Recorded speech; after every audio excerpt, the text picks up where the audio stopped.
And welcome back to the Delaware Boys Dynasty Football Podcast. Ryan, say what's up to the people, man. What's going on, guys? Welcome back to the podcast. Happy to be here tonight. Just me and Steven tonight. Love it. Getting into my favorite position for the buys is always one of my better podcasts of every year that I look forward to. We're finally here. Covering the buys, sells, and receivers. I've been ready for this. I'm excited. Yeah, we're in your domain. Obviously, my wide receiver knowledge is solid. It's very good. You are the wide receiver guy of our podcast. It's your position. It's your favorite position. So let's jump into it, man. We're going to do buy, sells, wide receiver edition. It's your favorite time of the year. Next week, you come into my domain. Then we have fun. Yeah. It's kind of like we're going on Christmas morning for a podcast for me. Yeah, I'm willing to play ball though. Let's play ball, man. Let's play. I'll let you kick it off too. Oh shit! I mean, I'm assuming we're starting out with we did sells last time. Again, continue with sells first. Yeah, let's jump into the sells. So I didn't stray away in this podcast. I chose 2 sells from the top 10 consensus from the Dynasty community. So I'm not scared. But I'll start out light and easy, and we'll get into a little bit more beef with Steven later. My first buy of the night is going to be first sell of the week night is going to be T. Higgins. So far, he's 3 seasons in. He's never topped 1,100 yards, which is rough considering he's top 10 in Dynasty. I'm just not sold on it. He's going to be behind Jamar Chase unless he leaves the Bengals probably for the rest of his career. You can't escape from underneath Chase and Burrow. That's it. You know what I mean? There's no getting away from that. 25 catches last year. That doesn't really do it for me. He was supposed to be this great receiver. He's shown flashes, but you have to put together a season that says, okay, this is the guy that everybody expects him to be. And those guys like Terry McLaurin, who produced better numbers, who have slid down value, and T. Higgins just hasn't quite gotten that treatment yet. And I think he should be down there in that area compared to being a top 10 guy just because with Joe Burrow.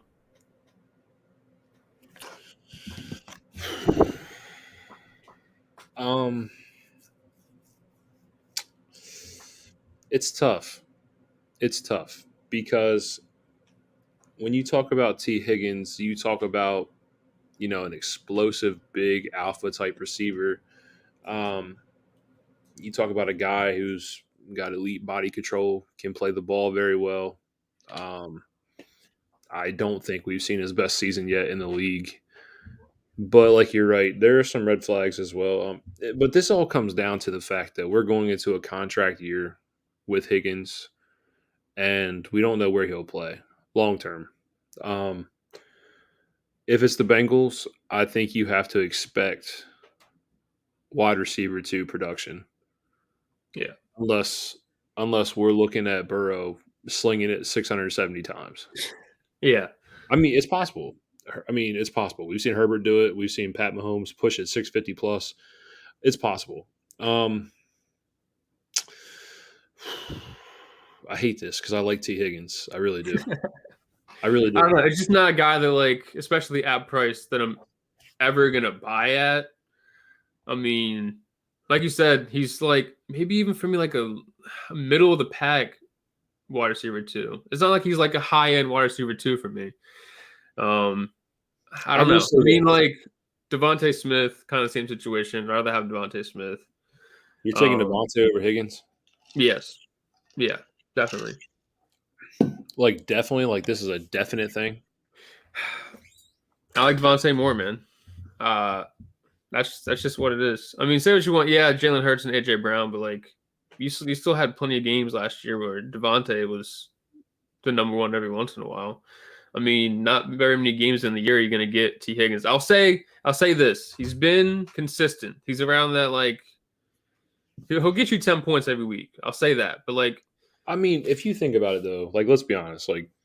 the injury history doesn't really pan well for Higgins either. He's missed games. Like, I don't care if he dressed and suited for the games. Like, bring up the Baltimore game. You can bring up the Cleveland game. You can bring up the Buffalo game last year where the game ended within the first 8 minutes of the game. 14 games played the year prior. I mean, if you look at it, he has the tangibles and he's showing you the traits to be a wide receiver one. You know what I mean? Look at the yards per target, look at the yards per catch.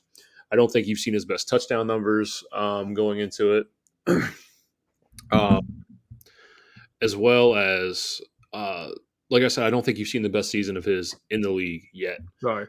Um, it's tough. I like T. Higgins, I do. So I kind of got to stand up for my guy. You're not going to get a whole lot of argument out of me on this one, but I do think the whole situation changes when we go into the contract year and we see what happens. I don't Because know. Like, how many better options are there for T. Higgins if he leaves the Bengals? plenty. But I mean, he's still in the rock more better than. I mean, here's the thing: they got the Chargers who are high volume, but they already have 3 guys there. Yeah, I mean, I get the landing You spot. know what I mean? It's like landing spot's gonna be it's gonna be tough for him because what if he lands with like the Raiders or like, I mean, I love the Giants, but what if he lands with the Giants? You know what I mean? Like, I don't obviously obviously this is the most ideal landing spot when it comes to playing with an elite QB. And coverage gets you get less attention drawn to you when you have Jamar Chase on the other side of the field. You know what I mean? Like you get a consistent production in the slot from Tyler Boyd. You have a running back who determines attention in Joe Mixon. I get it. I get it. It's a perfect situation, perfect yeah, scenario. But it just goes back to belief and talent as well. I do think T. Higgins is a top 15 receiver in football, real life and fantasy aspect as well. But I do think he is held back just due to the pure volume that he doesn't see as a yeah. wide receiver two that he was a wide receiver one. But like I said, the elite traits and the tangibles are shown as well. It's a tough one. This is a tough one. You're not going to hear a whole lot of argument from me out of this one. But I mean, like I said at the beginning of this, I'm not going to shy away from touching on these guys that people value highly. Like I'll go against the grain. no, it's cool. I said, you're not going to hear a whole lot of argument from me. I think I have like 2 shares of Higgins, but I'm not afraid to own Higgins. You know what I mean? I'm not afraid. Yeah. Like, obviously, you've seen the jump from like the receivers like CeeDee Lamb. I know a guy you're going to touch on later, but Jalen Waddle, and we can keep going on the list. And I know consistently Higgins sits at the 13 to 14 fantasy points per game. You're paying top 10, top 12 dynasty prices for him, and he's giving you top 20 production. Yeah. So I see the difference. I do. So you're not going to hear a whole lot of argument from me. Just personally, I like T. Higgins, so it's hard to argue for or against. Because, like I said, you see it. You see the elite tangibles and elite peripherals. They are there. I mean, I'll give him credit. Like it's you can see it. He's a talented receiver. It's just like how much volume can you really get? And if he leaves the Bengals, are you really willing to play that lottery? I don't know. I'll play Albert. I mean, you kind of just got to believe in these guys when it comes to their talent as well. Yeah. So I'll play it. I'll play your game. I guess we're gonna hop into mine. This one's tough for me. I kind of want to avoid the guys that you're talking about here. My first guy I want to talk about, and this is a general consensus dynasty ranking. I use Keep Trade Cut because when we make our own calculations and our own rankings, and you look at other sites as opposed to that, it's just certain people. When you look at the general consensus on Keep Trade Cut, this is the general fantasy population that plays football, specifically dynasty football. Jackson Smith and Jigba is going off the board as wide receiver 11. Mm-hmm. No, absolutely not. Absolutely not. Absolutely not. Yeah. You cannot have Jackson Smith and Jigba ranked ahead of the true alpha on the roster. He is not. It does not make any sense to have him ranked above DK Metcalf at all.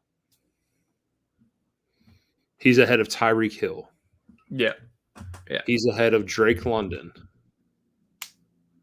He's ahead of. I mean, we can keep going down this list, A lot of but people. Yeah. a lot of people. I can name you four more true alpha wide receiver ones. He's ahead of T. Higgins. So, hey. So here's where I'm at. Um, Here's where I'm at. so Here's where I'm at with it, Ryan. I know you believe in Jackson Smith, no question. I know yeah, you. I yeah, know you've seen the interviews with Brian Hartline as the offensive coordinator. Jackson, is the second best receiver I've coached in the last 3 to 5 years, behind Marvin Harrison Jr. I get that. Cool, cool. But how long are you willing to wait on his production? To get to that ceiling that you're talking about, to get to a dynasty wide receiver 11, how long are you willing to wait on the production? Because you're talking about DK, who's locked into a contract. Lockett locked into 2 more years with extension period times in his contract. And Tyler Lockett has been a top 15 receiver in real life football for the past 5 years. yeah. Tyler Lockett has played phenomenal football. He has aged gracefully, and he continues to play at a high level. So when I look at this team, who was bottom five in the NFL in 3 wide receiver sets, who's he pushing out? Who? Yeah. Who is he pushing out? So, like you touched on, I love JSN. Did he kind of get a little bit in trouble for me, dynasty value wise, with his landing spot? Yeah, absolutely. One pick away from going to the Chargers, which would have been a phenomenal landing spot for him. But now he's with the Seahawks, who are Pete Carroll tends to run the ball a lot. And he has also faced up against DK and Tyler Lockett, who have been the duo there for a long time. You can point to things like, okay, these wide receivers like Lockett, once they get around 30, they kind of start to hit that decline. So do they like kind of let Lockett ride his career out in the slot and kind of let JSN be the two there? At Dynasty 11 price, even I think he's going a little bit too high as of like today. Now, I'm not saying he can't be 11 next year or the following, but as of right now, that's too high for me. And even with me projecting Lockett being pushed out, like that's not something that I really want to bet on because he has been that safe, reliable target, has great hands, goes down with the football. He's gonna be on the field. So that scares me a little bit as a JSN like lover. I think he would have been around 11 for me had he landed in honestly pretty much anywhere else. I mean, think about it. They 2 running backs have to feed that they want to feed at least. And you got DK and Lockett. So like what does that leave JSN? Who knows? Reports are in camp that he's already doing JSN things. Like he looks good, but like I don't know what the volume is going to look like this year. And 11 is tough. Wide receiver 11 is tough to buy right now. That's what I'm saying. So it's like, and this is one of your guys. Pre-draft process, I had Jordan Addison 1. Cool. Obviously, wide receivers is more of your expertise, as when it comes to this is what you love to do. Wide receivers are your thing. So JSN 1 for you. It doesn't surprise me. You've hyped JSN up for 3 years now. We've been talking about this guy for 2-3 years. Awesome. Yeah. The thing about it is, when you're talking about it, potential return of investment when it comes to drafting this guy, Yeah. would you eventually sell him just due to being frustrated with him? Or are you going to ride it out? I mean, if he's already on my roster at this point, I'm probably rounding it out. I'm not buying him right now. I'll tell you that. I mean, I did early on in a team that I felt was aging. I needed to get a little bit of youth, so I sold him for Tyreek. Will I regret that? Maybe, potentially, probably even what some would say. But I wanted to own him in one place. I bought him once on a team that I didn't think I could win on. Tyreek was kind of like the odd man out, so I moved him for them. But I don't know. 11 is tough. 11 puts him already above Tyreek. So technically to the Dynasty community, I won that trade according to Keep Trade Cut, which is like the consensus thoughts of the community. Yeah. I don't know. Say what you want. 11's too high for JSN right now. Yeah, I mean, I feel comfortable. Me. I mean, I would feel comfortable at 16, 17 in that range, 15 to 17. That's Yeah. fine. 11, that's high. Yeah, that's high. We got Grays when we had CD Lamb at 10 coming out of his rookie year. We had him 10, Yeah. and we got grazed for it. So, I mean, the same has to happen for JSN, right? It has to. Yeah, absolutely. I mean, yeah, no doubt. Okay. I mean, I just don't. DK is not going anywhere. Lockett has a potential out in 2026 yeah. It's rough. with a lot of restructuring to do. I will say because his base salary is 15 mil in 2024. So I'm gonna say that, but I don't see Lockett going nowhere, man. Lockett has been one of the most consistent wide receivers in the game of football for a 5-year stretch. He's aged gracefully. He's played very well. Yeah, So I agree. He takes care of himself. That's the big difference with Tyler Lockett. yeah. Well, go ahead, man. Go ahead. It's time. It's time to box. Time to box. All right, so let me do my spiel. Me and Steven had this argument probably 15 times in this off season. We have a friendly bet going for it. For Jalen Waddle finished outside top 10 this year. I took him outside. I'm selling him at price right now. Right now, what if I told you Jalen Waddle is the wide receiver 6? I believe it because I have him wide receiver 6 in Dynasty football. Yeah, I have him wide receiver 6. Number 6. Okay. I have him wide receiver 6. I think we've gotten a little too high here. All right. He is the 2 on this team. And I'm about to go on a spiel. All I ask for is your ears for now. And then you can rip me apart afterwards. I don't care. I've said it all year. 18.08 yards per catch last year. That is never once in modern day football since the 1960s happened for a full season span. I'm not banking on him to repeat that this season. I just touched on T. Higgins getting 75 catches on the season. Jalen Waddle also had 75 catches on the season. So that being said, you compare the two, all right? Higgins had what? 1,084 yards, 1,084 on the season. And the big difference is Jalen Waddle had like 1,350 plus. 1,360. 1,360. With the same amount of catches. I expect that to come down, no doubt. He just like T. Higgins, he is overshadowed by a superior receiver who's not going anywhere for the next 3 years. Now, that being said, will Jalen Waddle make it on my buy list in 2 or 3 years? Probably. But right now, I'm telling you, wide receiver 6 value. I'm selling him for a high-end running back. I'm selling him for one of these high-end receivers. I'll tell you right now, I'd rather go out there and trade Jalen Waddle for a Monra plus. I mean, the big difference is, like, I just don't see the volume getting into him. He's in a great offense, sure. McDaniels has kind of switched things up there. Him and Tyreek are explosive together, but he's going to be the 2 for a long time. He was 32 in target share. Now, I don't know what that is because your big argument is Tua didn't play the whole season. I don't know what it was with Tua, but on season, that's 32nd in the league. And he finished, what, wide receiver 9 on the season? 8. 8? Even worse. Like, I don't expect those numbers to repeat themselves. So I'm selling probably at his best season he's going to have in the next 3 years. That's just what it is, man. And on top of the target share, 26th in targets, at 117. I don't love it, man. I don't like it. I'm not buying at wide receiver 6 price. I'm definitely selling. If I had any shares of Waddle, which I don't, but if I did, I'd send them to you in a fucking second. You would. You damn sure would. Second.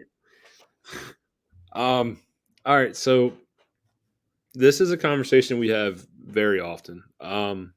Speaking of which, I just bought another share of Jalen Waddle. so, um, yeah, it's fun. It's a lot of fun to have this conversation with you because we see things differently. Um, Obviously, I'm not looking for the 100 catches he had as a rookie. I'm not looking at the 135 targets he had as a rookie.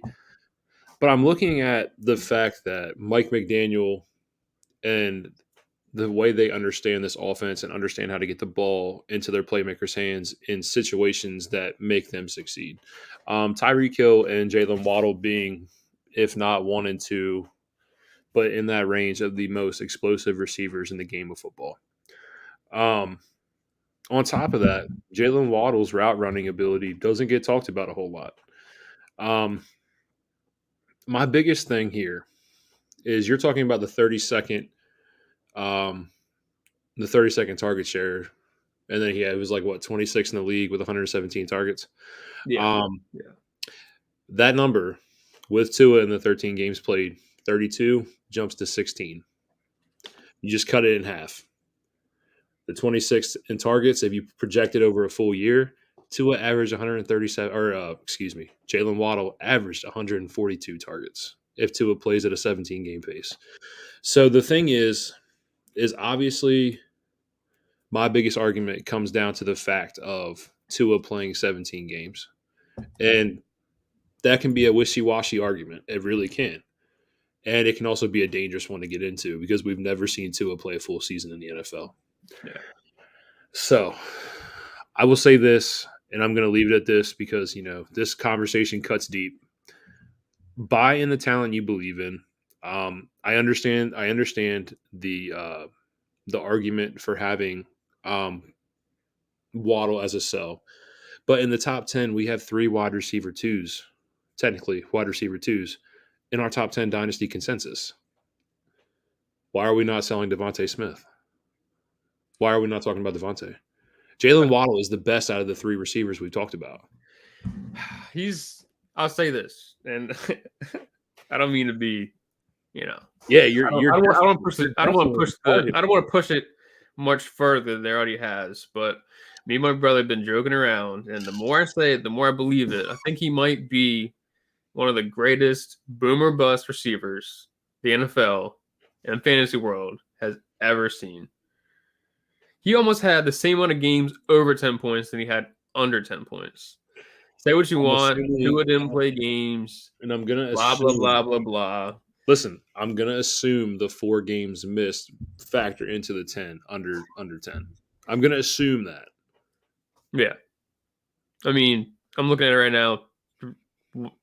2 10 target games and a 19 target game in the second game of the season. Outside of that, all under 8.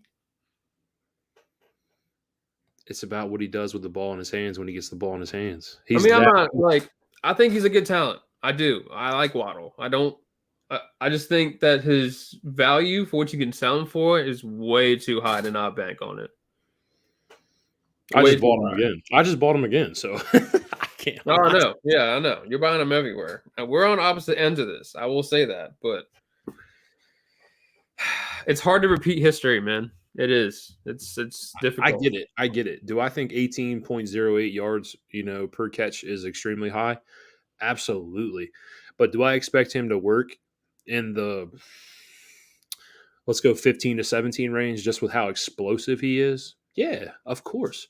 Do I expect if like I said, if Tua plays a full 17 game slate, do I expect the average targets per game to go up? Do I expect the overall target volume to, increase a little bit and his overall catches to or increase a little bit? Yeah.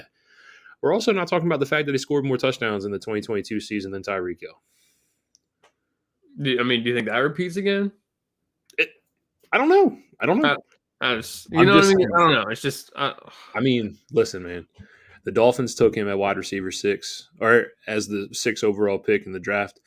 I believe that they see something special in Waddle. I believe he is another Tyreek Hill clone per se. He is an elite talent, and he has like I said, he's one of those route runners that's not talked about. He has an elite speed And I just like the way he plays, man. He's my guy. He's one of my guys. I Man, will buy. It's Mr. Oswald Cobblepot, baby. That's yeah, all he is. That's who yeah, he is, baby. yeah. All right. So fun time. We can get into the buys. You want to kick off buys since it kicked off Well, sell? I have one more sell. Mm, Um, so I'm going to okay. sell here. It's tough because the general consensus has him at 30, but in some sites it's like 18. It's a wishy washy ranking. It's hard to rank this guy. I'm selling Michael Pittman. He's also my honorable mention. So So. the thing about it is, yes, we can talk about, he has elite wide receiver one target volume. He saw over 140 targets last year. He had 90 plus catches last year. But he's one of the few receivers. He's actually the first receiver ever to go under 1,000 yards while having 90 or more catches. Wow. I thought that would have been Juju. No, no, no. But saying this, I can see the situation where he could be a buy at some stance too. But when you play with guys who the arms were shot, like Phillip Rivers, Matt Ryan, then you had Sam Ellinger, guys like that, you understand that the average depth of target is going to be low. They weren't looking to sling the rock. Carson Wentz too. Carson Wentz, he was rough at times in Indianapolis to play with as well. The average depth of target was low. Michael Pittman was working different as opposed to how he worked at USC. He was working intermediate to deep. He's an intermediate to deep threat. That's what Michael Pittman is. He's a big body guy. So you bring in AR, who some have him as this QB1. I don't. Not even close. I absolutely hate this talent. So bash me if you want. But one of the worst college football passing tapes I've ever seen. It's very bad. Michael Pittman being 25 contract, what I mean, that's the only thing. Is he leaving Indy? But if he's a long-term asset in Indy, I don't like it. I will say that I don't like it. But then you're also talking about the fact that maybe they're going to let him take some deep shots. I think Anthony Richardson's arm fits what Michael Pittman likes to do more. But like I said, again, I don't like the passing tape. So Pittman's been a sell for me since the end of the 2022 season. It's just hard. It's hard to gauge his price because like I said, some have him as high as top 20, some have him as low as 30. I don't know what his price is. Yeah, but he's still a sell for me regardless. Yeah, see, I'm with you on the Pittman. Just a lot of for the same reasons. Is like he's always had. Well, I'm a big tape guy for wide receivers. I love watching wide receiver tape. I just think that like he's a wide receiver one, but he's not a wide receiver one talent. He doesn't have. I don't know. It's just he just doesn't have the it factor that some of these like true wide receiver ones is. Like we just talked about T. Higgins. I think T. Higgins is a better talent than Michael Pittman. Oh yeah, for sure. There's plenty of guys out there that like that deserve a wide receiver one role more than Michael Pittman does. I just don't think he's a fantastic receiver. He has yet another quarterback with question marks, maybe more question marks than any quarterback he's had in the past. The fancy nerds will tell you that in college, with all the drops considered and all the stuff that that Anthony Richardson's accuracy computed to around 60%. Even then, I mean, like you said, the tape for Anthony Richardson for rushing is phenomenal. Great, phenomenal athlete. I think he will pan out in the league because we see these rushing quarterbacks be more successful and kind of have time to work on their passing game. I don't know. I just like Jalen Hurts. You can look at his tape in college and say, okay, he's a decent passer. Justin Fields, you can say the same thing. Well, like, okay, he's rushing the ball, but he looks decent passing the ball in college. Actually, Anthony Richardson looks bad. Bad. Yeah, I mean, granted, I'm not buying the connection with Pittman and there are special cases though. I mean, I will say Lamar wasn't great at Louisville in certain aspects of his passing. He has drastically improved. We've seen drastic improvement from Josh Allen. I'm not saying it's not possible, but I'm telling you, it's bad. It's rough. Yeah. Yeah.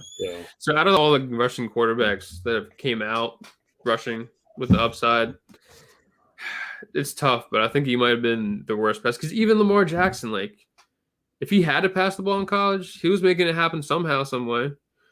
Um, I don't know. Richardson had a few pop games in college, but the passing stuff, not sold on it. Rushing, sure. Passing, not sold. That being said, his wide receiver one, not touching. Not fair touching. enough. Let's crank it up though, man. Let's have some fun. Let's get into our buys. Yeah, I'm gonna let you kick off the buys, but boy, I know you're gonna talk about one that I've been wanting to touch on, so I hope you do him justice when you touch on him. Yeah, I'm gonna start here. Let's talk about the Denver Broncos for a minute. Everything that could have went wrong for the Denver Broncos last year did. We're going to talk about how bad Nathaniel Hackett was, especially in situational play calling. He was pretty bad. Um, Russ played 75% of his season on a knee injury. It was really bad. Javonte Williams goes down week 4. Terrible. Jerry Jeudy suffers high ankle sprain. Rough. Rough. Let's go to 2023. Javonte is going to be healthy at some point in the season. Jerry Judy's coming into 2023 healthy. You add Sean Payton, and the Denver Broncos spent $110 million to revamp their offensive line. So what does that mean for me? I'm buying Jerry Jeudy, baby.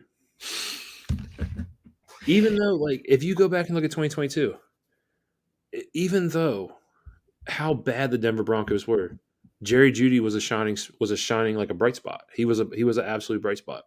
From week 11 on, he was wide receiver 7, drawing over 7.5 targets per game, averaging over 85 receiving yards a game. Had a 3-touchdown game. Yeah. In that span, had 6 touchdowns total. We're Yeah. talking about solid numbers. We're talking about wide receiver 7. Averaged over 17 points per game. And he still finished with almost 14 points per game on the season. He's going into his 4th year. Now, granted, year 2 and year 3 have been rough, only just due to the fact that he's had high ankle sprains in back-to-back seasons. It's been rough. If Jerry Jeudy plays a full 17-game season, it is not out of the realm of possibility for him to finish as a top 10 wide receiver. He is an elite talent. And he's got to be, in my opinion, anywhere from a top 5 to top 7 route runner in football. When he comes to creating separation and just comes to getting open, he is an elite wide receiver. It just hasn't all came in full circle for him yet. But he's one of my big buys, especially as a wide receiver 25 in Dynasty price. As a talking about keep trade cut, he's a huge buy. Yeah. So I have nothing negative to say about Jeudy. Me and Steve talked about our buys. I'm with Steven on both of his buys, so this is something I can back. I'm all for it. I'm buying Jerry Jeudy as well. Wide receiver 25, I think he can absolutely blow that out of the water this year. I mean, what's worst case scenario? I mean, I don't think there's a possibility he finishes outside top 20. I mean, realistically, top 15 is not like crazy for Jerry Jeudy. I'm telling you, I don't think it's crazy that he finishes as a top 10, top 12 wide Well, receiver. I won't say top 10, but top 15 is like very much possible. Like you said, end of the season on a great note with Russell Wilson as soon as he was healthy and feeling good on field. Now you bring in Sean Payton, who's going to run a much better offense. I cannot emphasize that enough. One of the better coaches we've had in the last decade. Say what you want. Sean Payton's great, man. He's True. made it work with short quarterbacks. He made it work with Drew Brees. He's definitely going to make it work with Russell Wilson. Now, I don't know if Russell can make it back to his Seahawks days, right? I don't know. I don't know. But he's definitely going to play better than he did this year. And I think that's going to bode well for Jeudy. And I know we're not touching on him, but maybe even Cortland Sutton a little bit. I don't think Sutton's going to be the one. I don't want to touch on him too much, but like it does so much for these two guys just to have better play schemes, get these guys open, let Jerry Jeudy do what he does best, run some routes, man, and just get open and see what he can do with the ball in his hands. I mean, what are we looking at? Like 120, 130 targets for him this year, around there, projections wise? If you go off the last from week 11 till week 18, you're looking at 100 and you're looking at over 145. Yeah. I mean, I'm gonna like I said, stay. that's hard to project, but I'll stay yeah, modest. I'll he stay can. modest. I'll stay modest, and I'll ride it out. I'm gonna cut my bottom line at 140. Yeah. So, I mean, that's great. That's great target volume. It's the same thing that Amon was seeing last year. Amon is around that same area of target share, Yeah, and he, 146, yeah, 146 for he Mono. did great. So, I mean, I think it is time for Jerry Judy. Everybody's saying this year, this year, this year, this year. I think this actually might be the year that I'm actually going to get on board the Jerry Judy ship. I haven't been on it previous years, but this year I think it might actually be the time for him to break out. Everything's lining up for him as long as he can stay on field. I think it's Jerry Judy takeoff season. I agree, and I don't think Russ's fall off happens to the drastic extreme that it happened last year. You don't go from playing as an elite QB for the last 8 to 10 years, especially as a dynasty QB in the fantasy world, to the drastic fall off that you saw Russ last year. That doesn't just happen. Um, and like I said, people don't want to talk about the fact that he played over 75% of the year on a knee injury. That's Yeah. tough. That's tough. So they did the right thing. They revamped the O line. They put the money into the investment into what Russ needs. Um, like I said, Javante going down last year, week 4, doesn't help. On top of the fact that he's a great running back, he's a great pass blocker as well. He's very good in that aspect too. There's a lot of things looking up, and like I said, now you get to bring in Sean Payton. You get to bring in the creativity of Sean Payton. Yeah. I think this offense will be a lot better than they were last year. And Jerry Judy is my buy. Yeah. So on the other side over here, I'm going to continue to touch on him. Not going to stop.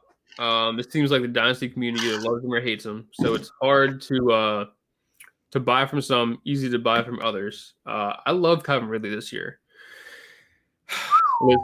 Love Calvin Ridley. I'm buying him. I well, to be fair, I already owned him in a lot of leagues in the first place, but Yeah. I'm still buying. Especially this year, if you're in a contending situation, Calvin Ridley, if you buy him at the right price, could potentially win you a championship. Hot take, maybe. But that being said, the Jaguars face the easiest strength of schedule for wide receivers in the entire NFL.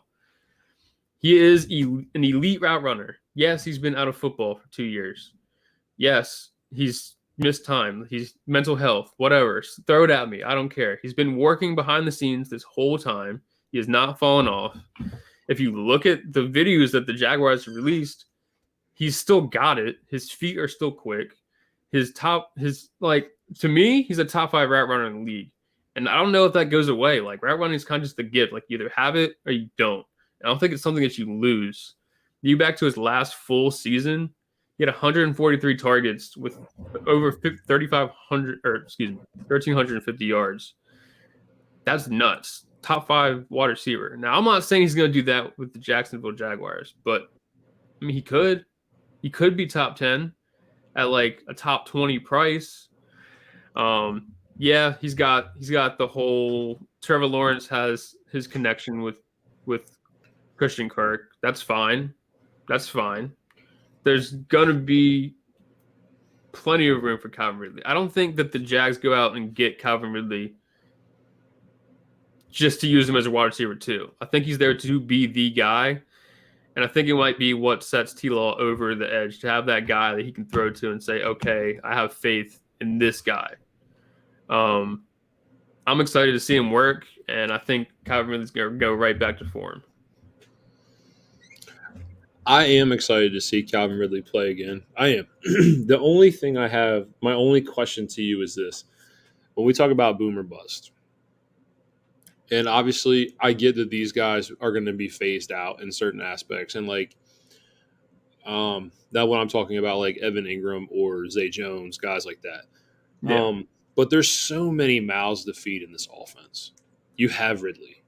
You have Christian Kirk, who was wide receiver 11 last year with over 135 targets with Trevor Lawrence last year. Again, Ingram running primarily out of the slot. Zay Jones, um, Travis Etienne out of the backfield. Granted, I know Etienne hasn't showed the receiving profile that we think he should have shown since he came out of Clemson. Yeah. Um, Yeah. my question to you is: are there boom and bust weeks set up for Calvin Ridley with the amount of mouths to feed that are in this offense? I mean, sure. But like, what do you consider like a boom, but like under 10 points in a game? How you're drafting Calvin Ridley, I assume let's go under 10. I'm assuming because I mean I mean that's what I obviously he's not Waddle price. So, but Yeah. I mean, like yeah, you said, like we just touched on Waddle, like you're buying Waddle all over the place. He's a big boomer bust guy.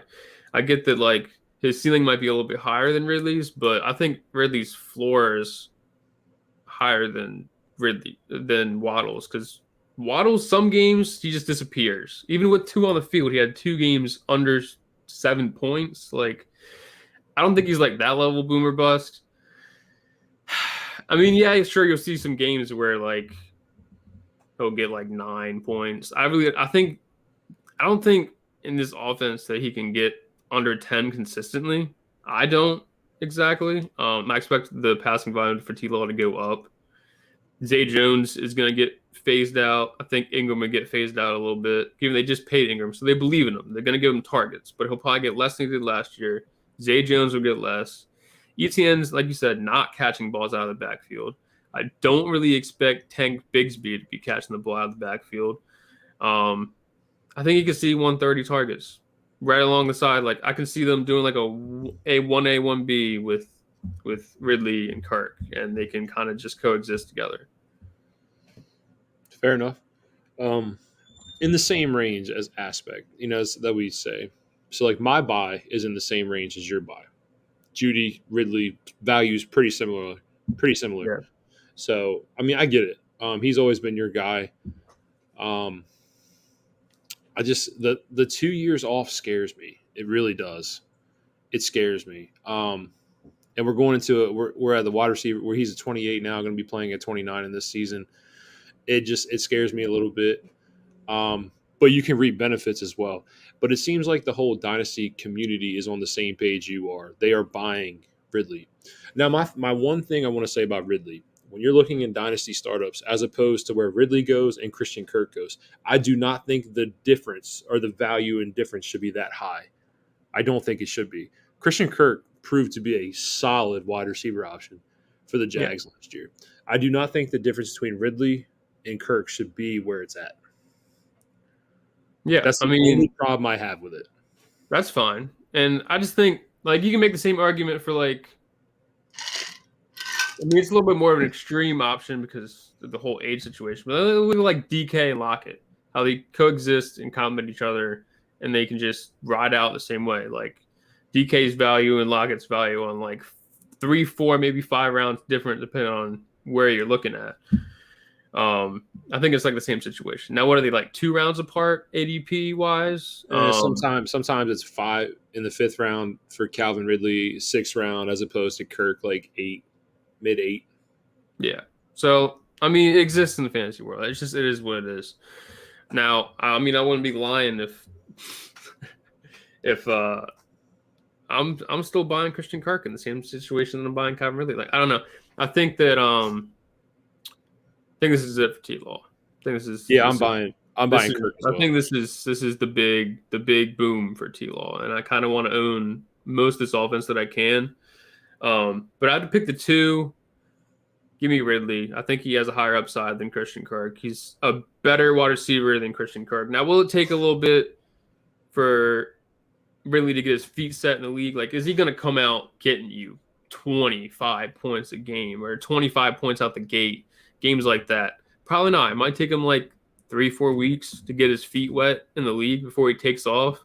But the weight's probably going to be worth it in the end when you're looking at fantasy playoffs and he's been through a full season. He's kind of got that connection with T Law. And I mean, I think that's where he's your big like league winner this year for me because go through a full season, chances are him and T Law are going to click at some point.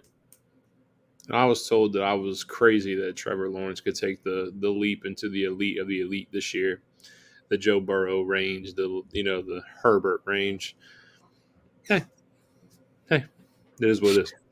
Um, let's jump into my last buy. I think the dynasty community is on this as well, but I still see him going later in drafts. Like he's being drafted after Calvin Ridley, and that I kind of have a problem with. Um, I don't think the upside is as high as Calvin Ridley's was when he was playing in the league. That 1,300 yard season, massive touchdown numbers. I don't think his upside is obviously not that high, but I think his floor is safer. I think he's one of the safest wide receivers in the league, and we've never seen him play with a good QB. Let's talk about DJ Moore. Um, DJ Moore's rookie year was played with Cam. Now, granted, that was the year TJ Watt hit Cam on a Thursday night, and he was never the same ever again. From that point on, we're talking about Darnold, Baker, PJ Walker. We can keep going. This is bad. This is real bad. Yeah, it's bad. Bad. Yeah. But we're talking about the 1,100 yard and 4 touchdown floor. That's what he was set. He set the bar there. Yeah. He's silky smooth. He's a silky smooth wide receiver. He's very, very good. Last year obviously didn't hit that mark, but he had 7 touchdowns. Something we've never seen him do. You know what I mean? It's always been 4. He was stuck at 4 for forever. Yeah. I thought he was. You drafted him to get 1,100 yards and 4 touchdowns. Like that's why. Yeah, that's what you drafted him for, right? Yeah. But we're talking about he's shown elite target. He's had elite target volumes in his time in Carolina. Granted, it wasn't the best. But now we talk about we're going to an ascending football team. The Chicago Bears are going to be an ascending, fun football team to watch for the next couple of years. They believe in Justin Fields. They made that trade out of the one spot. They added a lot of draft capital. Yeah. They drafted his left tackle. They added to the running back room. They believe in this team. They believe in Justin Fields. You go get him a wide receiver 1. This will be the best QB that DJ Moore's played with, to this point in his career, and maybe ever. I don't know if he's going to stay in Chicago long term, but this is, I'm excited to own DJ Moore. I get excited now. Yeah. So here's the thing. I've always loved DJ Moore. That's well documented. That's not like a secret I'm hiding from anybody. I love DJ Moore. Safest for elite wide receiver. It's always had unlucky quarterbacks. He's always been in a tough situation. That being said, how much better is Justin Fields than at throwing the ball than these other quarterbacks that he's had? Sure, he's better. Drastically. But in my opinion, drastically. Bottom, probably 5 in targets for a starting quarterback. I mean attempts, 318 on the season. Right, but I guess my thing is you don't. If he plays if he plays a full season, it's probably closer to 345, 350. He missed some time. But I don't know, what does that leave him for target wise? 110, 120? You kind of have the hope that the passing volume goes up. So my thing about it is I don't think you bring in a DJ Moore type receiver. You don't improve the O-line and you don't do these things to set up, a passing script that doesn't make sense. Do I see Justin Fields throwing the ball 35 times a game? No. Yeah. No, I don't. But 26, 27 times a game? Yeah, possibly. Yeah, absolutely.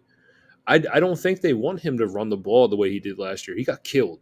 He's going to get killed playing football like that.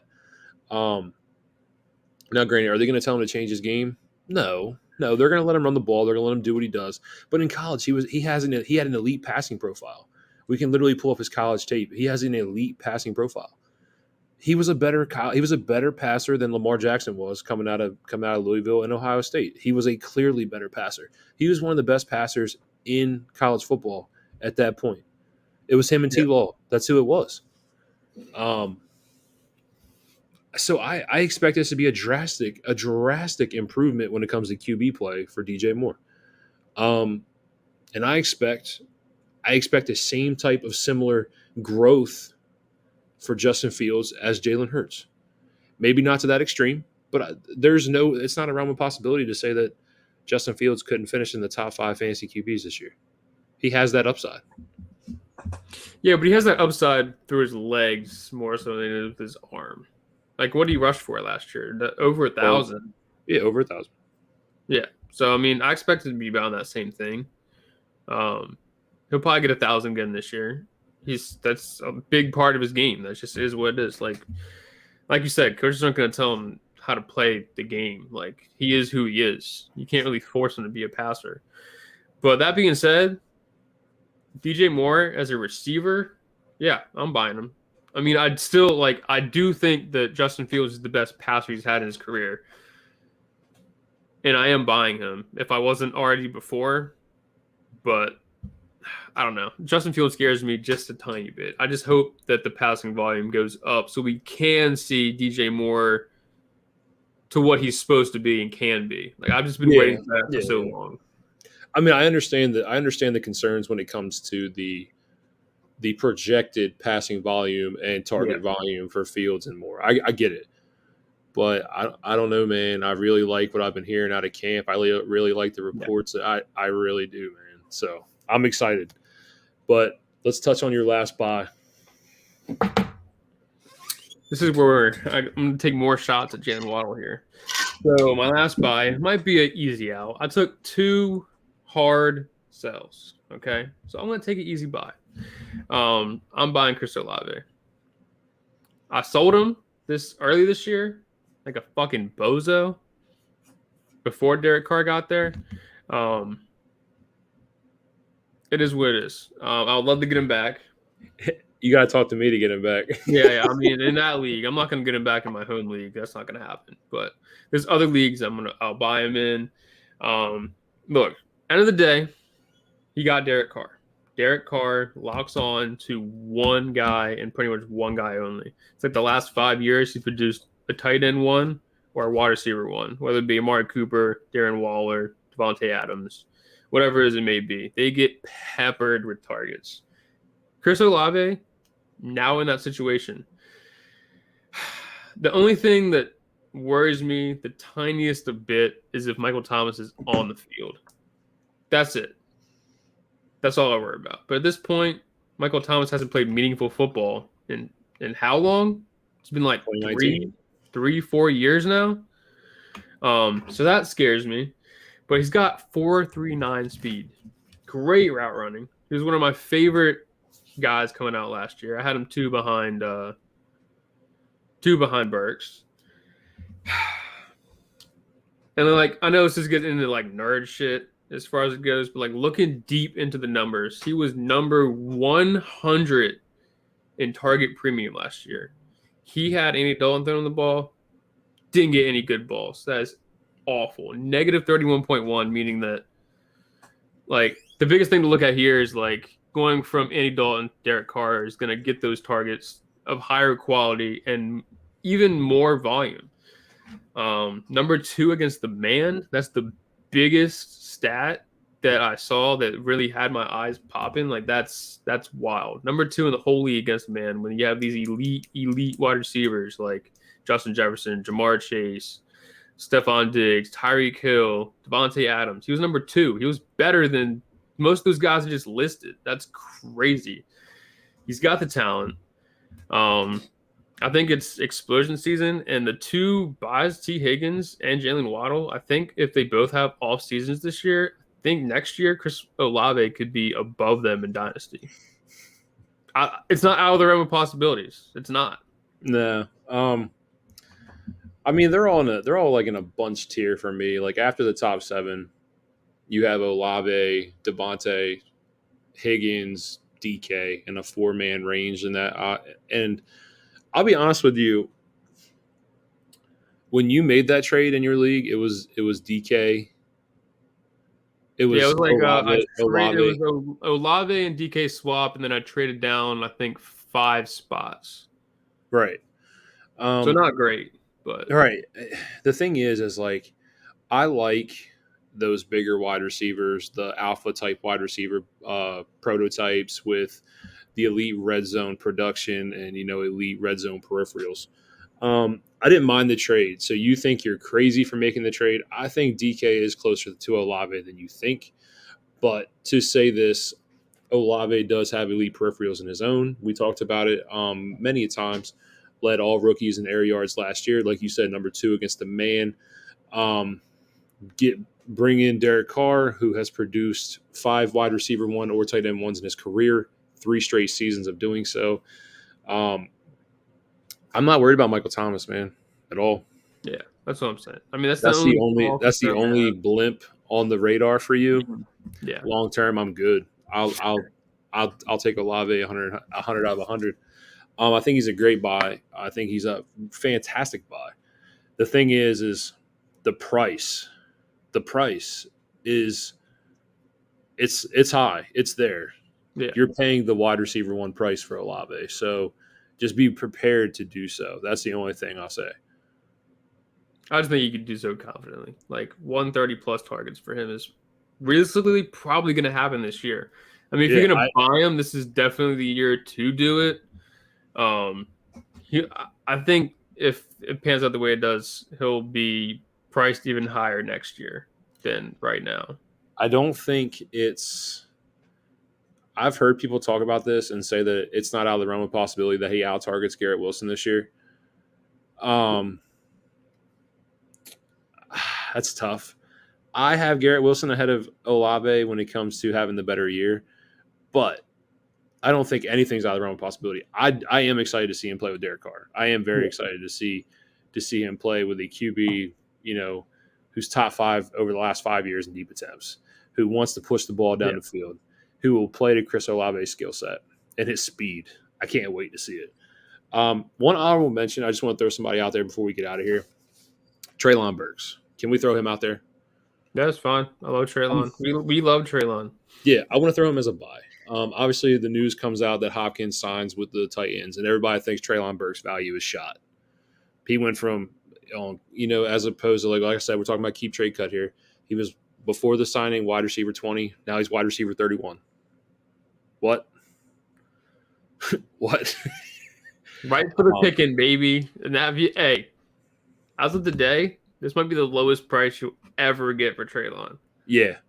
And I'm not projecting the Julio Jones, the Andre Johnsons, that career trajectory for DeAndre Hopkins. Obviously, we don't want that. He's one of the best to ever play the game. He's an elite talent. That's fine. But, and I know the lower passing volume, how the Titans operate. I get it. But the talent's not going to just disappear. Yeah. In the same time, when A.J. Brown was wide receiver 6, Corey Davis finished wide receiver 28. On top of Derrick Henry touching the ball 350 times. Yeah.